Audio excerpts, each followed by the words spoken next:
మీ మోకాల నొప్పులకు ఎటువంటి సర్జరీ లేకుండా ఎపియాన్ పెయిన్ క్లినిక్ అందిస్తున్న అత్యాధునిక చికిత్స.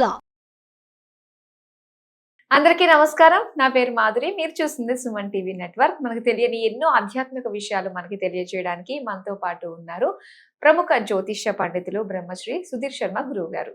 నమస్కారం గురువు గారు. శ్రీమాత్రే నమః. శ్రీ గురుభ్యో నమః. గురుగారు, కొంతమంది ఏంటంటే మనకి టెక్నాలజీ అన్ని పెరిగే కొద్దీ కూడా కొన్ని విషయాల్లో ఇంకా వెనకపడే ఉంటున్నాము అనిపిస్తుందండి. అదేంటంటే కొన్ని మొక్కల వల్ల కూడా మనకి దరిద్రం వచ్చేవి ఉంటాయి అని చెప్పేసి అనుకుంటున్నారు జనాలు. అవి ఇంట్లో ఉంటే మనకి తెలియకుండానే దరిద్రాన్ని మనం కొని తెచ్చుకున్నట్టు అని ఫీల్ అవుతున్నారు. నిజంగానే ఉంటాయి గురుగారు అలాంటివి? మాట చెప్పాలంటే నాన్న, ప్రకృతి మనకి ప్రసాదించినటువంటి వరం చెట్లు. ప్రతి ఒక్కదాన్ని మనం పచ్చ అనేటువంటి ఒక పదంతోనే పోలుస్తూ ఉంటాం. పచ్చని పంటలు, అవునా? ఇప్పుడు పసిడి పంటలు, పసిడి అన్నా కూడా పచ్చదనమే. హరిత వనం అని చెప్పి మన ప్రభుత్వాలు కూడా కొంతవరకు కొన్ని విధానాలు తీసుకొస్తున్నాయి. హరితవనం అంటే పచ్చదనం రావటం అనేటువంటిది. అసలు చెట్టు లేకపోతే మనకు గాలి ఎక్కడి నుంచి వస్తుంది నాన్న? అవునా? గాలి అనేటువంటి జీవితం మనకి ఎక్కడ ఉంటుంది? ఒక్కసారి ముక్కు ఒక 5 నిమిషాలు పూసుకుంటే అంతే, జీవితాంతకాలం ముక్కులో దూది పెట్టేసి బయటికి పంపించేస్తారు, గ్యారంటీ.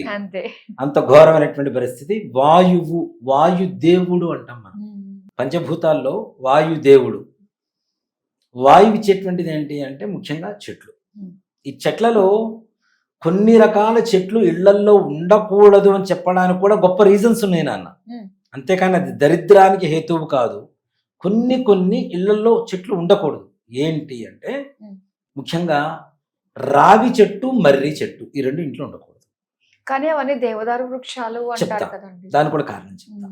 రావి చెట్టు, మర్రి చెట్టు ఇంట్లో ఉంటే చెట్టు విపరీతంగా వృద్ధి చెందుతుంది. దానివల్ల వేర్లు ఇంటి లోపలికి చొచ్చుకొని వచ్చి ఇల్లు పడిపోయేటువంటి పరిస్థితి వస్తుంది. అది రీజన్. అదేదో దరిద్రం కాదు, పాడు కాదు, రీజన్. అవును.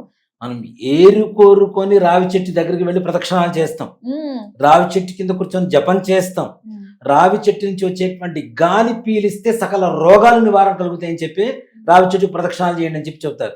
అంటే ఆ కాసు అయిపోయినా వాడు ఆ గాలి పీలుస్తాడు. దానివల్ల లోపల ఉండేటువంటి హెల్త్ ప్రాబ్లమ్స్ కానివ్వండి, నెగిటివ్ మైండ్ చేంజ్ అయిపోతుంది, పాజిటివ్ గా మారుతుంది. అక్కడ ఉండేటువంటి శక్తి ఏంటి? దేవతా శక్తి. అందుకనే వృక్షరాజాలలో రావి చెట్టు మొట్టమొదటిగా చెప్తాం మనం.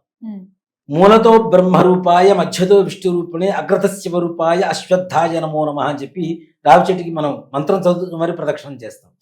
అశ్వత్థ వృక్షము అంటే వృక్షరాజం అంటారు దాన్ని, అంటే ద ఫస్ట్ ప్లేస్ దానికి.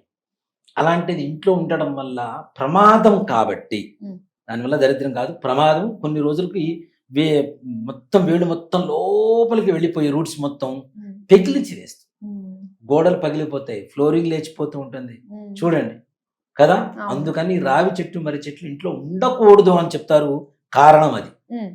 అలాగే ముళ్ళకు సంబంధించినటువంటి చెట్లు ఉంటాయి, నిమ్మకాయలు ఇట్లాంటి చెట్లు ఉంటాయి కదా. ఇలాంటివి ఏవైతే ఉంటాయో ఇంటి ముందు ఉండకూడదు అని చెప్తారు. ఎందుకు? పూర్వకాలంలో నిద్రలేవగానే ఒకసారి బయటకు వచ్చి చూసేవాడు. చూడగానే అంటే మనిషి మనస్తత్వం ఎలా ఉంటుందంటే, ప్రొద్దునే ఏ రకమైనటువంటి ఆలోచనతో అయితే లేస్తామో ఆ రోజు మొత్తం అదే ఇంపాక్ట్ చూపిస్తూ ఉంటుంది మన మైండ్ మీద. అవునా? ఆ ప్రభావాన్ని చూపిస్తుంది. లేవగానే ముళ్ళ చెట్టు చూస్తే, ముళ్ళు అంటే ఏంటి? గుచ్చేటువంటివే కదా, గాయమయ్యేటువంటివే కదా. కాబట్టి అలాంటివి మనస్సుకి, మన మైండ్కి గాయం అవుతూ ఉంటుంది, చింతన ఎక్కువగా ఉంటుంది. కాబట్టి ముళ్ళ చెట్లు ఇంటి ముందు వేయొద్దు అని చెప్తారు. అలాగే అరటి చెట్టు కూడా వెనక వైపు ఉండాలి, ఇంటి ముందు వైపు ఉండకూడదు ఎక్కడ కూడా. ఎందుకు అంటే అరటి చెట్టు ఒక గెల మాత్రమే ఇస్తుంది. ఏక సంతాన యోగం, వంశం వృద్ధి కలగాలంటే ఇంటి ముందు అరటి చెట్టు ఎక్కువగా ఉండొద్దు అని చెప్పి శాస్త్రం. కానీ అరటి చెట్టు తప్పనిసరిగా పెరట్లో ఉండాలి ఇంట్లో. ఎందుకు? పూర్వకాలంలో, ఇప్పుడంటే మనం కంచాలు వేసుకుంటున్నాం, పేపర్ ప్లేట్లు వేసుకొని తింటున్నాం, కానీ ఒకప్పుడు అరటాకేసి భోజనం పెట్టేవాడు. ఇంటికి వచ్చిన వాడికి పెట్టడానికి పాత్ర లేదు అన్న వంక చూపించడానికి అవకాశం లేకుండా ఇంట్లో అరటి చెట్టు ఉండాలి. దాంతో పాటు ఇంకో గొప్ప సైన్స్ ఉంది నాన్న. పూర్వకాలంలో శత్రువుని కూడా ప్రేమగా పిలిచి విషం కలిపి భోజనం పెట్టేవాడు చంపడానికి. ఎప్పుడైతే అరటాకు మీద విషం కలిపిన భోజనం పెడతారో అరటాకు నల్లగా తయారైపోతుంది, విష ప్రయోగం జరిగిందని ముందుగానే తెలిసిపోతుంది. ఆ భోజనం చేయాల్సిన అవసరం లేదు, పక్కకి వెళ్ళిపోవచ్చు. ఆ, అంటే అంత సైన్స్ చూడండి అంత గొప్పగా ఉంది. ఉమ్, విషం కలిపితే అరటాకు నల్లగా తయారైపోతుంది. ఉమ్, ఆ నలుపు వచ్చిందా దాంట్లో ప్రయోగం జరిగినట్టు, విష ప్రయోగం జరిగినట్టే. ఉమ్, కాబట్టి అట్లాంటి వాటి కోసం కూడా అరటాకులు తప్పనిసరిగా వాడాలి అని చెప్పి శాస్త్రం వస్తుంది మనకి. ఓకే. అలాగే గోరింటాకు చెట్టు చాలా మంచిది. ఉమ్, కొన్ని సమయాల్లో ఎక్కువగా ఆషాఢ మాసంలో ప్రతి ఆడపిల్లలు తప్పనిసరిగా గోరింటాకు పెట్టుకుంటారు ఉమ్, కదా. అవును. ఆషాఢ మాసంలో గోరింటాకు పెట్టుకోవడానికి గల కారణాలు ఏంటి అంటే ముఖ్యంగా ఉమ్. మనకి ఈ ఎండాకాలం నుంచి దాదాపుగా వర్షాకాలానికి వెళ్ళేటువంటి సమయం ఉమ్. కదా. అవును. రెండు కలిసినప్పుడు వాతావరణం శరీరంలో పైత్యం ఎక్కువ.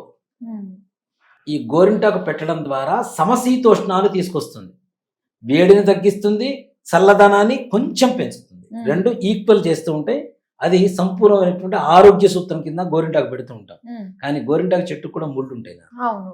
అది కూడా ఇంటి వెనక వైపే ఉండాలి అనేటువంటిది శాస్త్రం. ఉమ్, మరి ఇంటి ముందు ఎలాంటి చెట్లు ఉండాలి? ఉమ్. ఇప్పుడు కొత్తగా చెప్తున్నారు మనీ ప్లాంట్స్ అని. మనీ ప్లాంట్స్ కాదు కానీ తమలపాకుల చెట్టు ఇంట్లో ఎంత వృద్ధి చెందుతూ ఉంటే ఉమ్, ఇంట్లో ఐశ్వర్యం అంత వృద్ధి కలుగుతుంది. ఉమ్, చిన్న చెట్టు తీసుకురండి, అది కొమ్మ తీసుకొచ్చి పెట్టినా కూడా మోరుస్తుంది, చక్కగా పాకేస్తుంది. చక్కగా పాకేస్తుంది. ఉమ్, అది ఎంత ఇదిగా ఉంటే అంత మంచిది. ఉమ్, దాంతో పాటు చాలా మంది చేస్తున్నటువంటి పొరపాట్లు ఏంటంటే, ఇప్పుడు తూర్పు ముఖం అనుకోండి ఇల్లు, ఈస్ట్ ఫేస్ లేదు నార్త్ ఫేస్, ఓకే. ఇంటి ముందు అది మొత్తం తీగలాగా అల్లేలాగా పెడుతూ ఉన్నారు. అవును. తూర్పు వైపు ఉత్తరం వైపు ఎక్కడా కూడాను పాకేటువంటి చెట్లు ఉండకూడదు. ఓకే. తూర్పు సూర్యుడు ఆరోగ్యాన్ని ఇస్తాడు, అవును. ఉత్తరం వైపు కుబేరుడు ఐశ్వర్యాన్ని ఇస్తాడు. ఉమ్, ఈ రెండింటిని అడ్డుకోవటమే ఈ తీగలు చేసేటువంటి పని. ఉమ్, కాబట్టి అలా అడ్డుగా ఏది ఉండకూడదు. అలాంటి చెట్లు అంటే పాకేటువంటి చెట్లు ఏవైతే ఉంటాయో పందిర్లాగా, ఉమ్, అలాంటి చెట్లు ఉత్తరం వైపు తూర్పు వైపు అసలు ఉండకూడదు అనేటువంటిది శాస్త్రం. ఓకే. సూర్యభగవాను బుద్ధును చూస్తేనే కదా మనకు ఆరోగ్యం. అవును. ఉత్తరం వైపు కుబేరుడు ఉంటాడు కాబట్టి ఐశ్వర్యం. ఉమ్, అందులో ఉత్తరం వైపు నుంచి వచ్చేటువంటి గాలి ఉమ్, ఏదైతే ఉందో అసలైన ఆక్సిజన్ అది ఫిల్టర్ అయి మన దగ్గరకు వస్తుంది. దక్షిణ వైపు నుంచి వచ్చేటువంటి గాలి ప్రాణాన్ని తీస్తూ ఉంటుంది, ఉత్తరం వైపు నుంచి వచ్చేటువంటి గాలి ప్రాణాన్ని ఆయుష్ని పెంచుతూ ఉంటుంది. ఉమ్, ఓకే. కాబట్టి ఉత్తరం వైపు ఇది కూడా ఆరోగ్య సూత్రమే అంతే కదా. ఓ మాట చెప్పాలంటే అవును. కదా. ఇలాంటి చెట్లు ఇంట్లో ఉండకూడదు. కానీ ఉమ్, మిగిలిన అసలు అన్ని రకాల చెట్లు ఇంట్లో ఉండొచ్చు. ఉమ్, కాకపోతే ఇందాక చెప్పుకున్నట్టుగా అట్లాంటి పెద్ద పెద్ద వృక్షాలు ఇంట్లో ఉంటే అది ఇల్లు ప్రాబ్లం అవుతుంది కాబట్టి, సమస్య వస్తుంది కాబట్టి ఇంట్లో ఉండకూడదు. ప్రతి మిగిలిన అన్ని చెట్లు ఇంటి పెరట్లో పెంచుకోదగినటువంటి చెట్లే, ఏ మాత్రం కూడా సంశయం లేదు దాంట్లో. చెట్ల వల్ల దరిద్రం వస్తుందన్నంత దరిద్రం ఇంకోట్లేదు ప్రపంచంలో. ఓకే. చెట్ల వల్ల ఐశ్వర్యం వస్తుంది, చక్కగా మంచి గాలి వస్తుంది. ఉమ్, ఎండాకాలంలో కరెంటు పోయినా కూడా మంచి చల్లడి గాలి వస్తూ ఉంటుంది. పూర్వకాలంలో ఎక్కడున్నాయి నాన్న ఫ్యాన్లు ఎక్కడున్నాయి, ఏసీలు ఎక్కడున్నాయి? చెట్ల కింద హాయిగా వేప చెట్టు ఉంటే ఎంత చల్లగా ఉంటుంది చెప్పండి ఇంట్లో. ఉమ్, అవునా? అంతే. వేప చెట్టు ఇంట్లో ఉంటే దాని మీద నుంచి వచ్చే గాలి బాగుంటుంది. ఉమ్, వేప పుల్లలు పడుదోకోవడానికి వాడేవాళ్ళు. ఉమ్, ప్రతి దానికి వేప కాయలు షుగర్ ఉన్నవాడు తినేవాడు పండువి, ఉమ్, దానివల్ల షుగర్ తగ్గిపోయేది. మునగ చెట్టు ఉంటుంది, మునగ చెట్టు ఇంట్లో వెనక వైపు ఉండాలి. ఎందుకంటారంటే ముందు వైపు ఉంటే ఎవరైనా పిల్లలు ఎక్కుతుంటారు, ఇరిగి తొందరగా కింద పడిపోతారు, దెబ్బలు తగులుతాయి అని చెప్పి. ఉమ్, వెనక వైపు ఉంటే గోడలు ఉంటాయి కదా చుట్టూ ప్రహరీ, అవును. లోపలికి ఎవరు రారు కదా, ప్రమాదం జరగదు కదా. ఉమ్, అందుకోసం అని చెప్పి మునగ చెట్టు ఇంట్లో ఉండాలి. ఉమ్, మునగ చెట్టు అంత పరమ ఔషధి గుణాలు ఏ చెట్టులో లేవు నాన్న. ఉమ్, ఇప్పుడు ఒక చెట్టు ఒక ఆకు పనికొస్తుంది, ఒక చెట్టు కాయ పనికొస్తుంది, ఒక చెట్టుకి పండు పనికొస్తుంది. కానీ మునగ చెట్టులో వేరు దగ్గర నుంచి, బెరడు దగ్గర నుంచి, చెక్క దగ్గర నుంచి, పూత దగ్గర నుంచి, మునక్కాడ వరకు కూడా ప్రతి ఒక్కటి ఆయుర్వేదంలో వాడేటువంటి ఓకే. మానవ శరీరంలో అన్ని రకాల సమస్యల్ని తీర్చేటువంటి చెట్లు ఇవి. ఓ, దీంతో పాటు దేవతా వృక్షాలు మనం కొన్ని చెప్పుకుంటూ ఉంటాం. మారేడు చెట్లు ఇట్లాంటివన్నీ కూడా తప్పనిసరిగా ఇంట్లో ఉండదగినవి. ఉమ్, మారేడు అంటేనే శ్రీ అమ్మవారు లక్ష్మీదేవి. ఉమ్, మారేడు ఫలాన్ని శ్రీఫలం అంటాం. శ్రీఫలం అంటే ఏంటి? లక్ష్మీదేవి కదా. ఆ, ఒక మారేడు పండు తీసుకొని చక్క లోపల గుజ్జు తీసేసి, ఉమ్, ఒక హోల్ పెట్టేసి గుజ్జు తీసేసి దాంట్లో విభూది పోసుకొని ఉమ్, రోజు దాంట్లోంచి విభూది తీసుకొని పెట్టుకుంటే ఐశ్వర్యం అదే పరిగెత్తుకుంటూ వస్తుంది. ఓ, ఉమ్.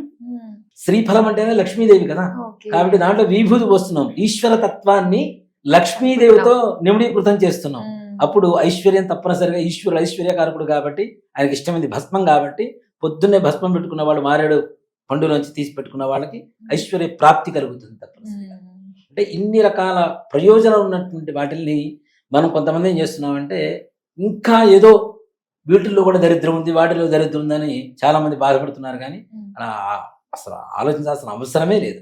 అంతే. నిజంగా ఏంటంటే మనకి ఇన్ఫర్మేషన్ ఎక్కువైపోయే కొద్దీ భయాలు ఇవన్నీ కూడా కొత్త ఎక్కువ. కొత్త ఆలోచనలు కూడా వచ్చేస్తున్నాయి అన్నమాట. అంతేనమ్మా. సో వాటన్నిటికీ చక్కటి నివృత్తి ఇచ్చినందుకు ధన్యవాదాలు గురు. శ్రీమాత్రే నమః. శ్రీ గురుభ్యో నమః.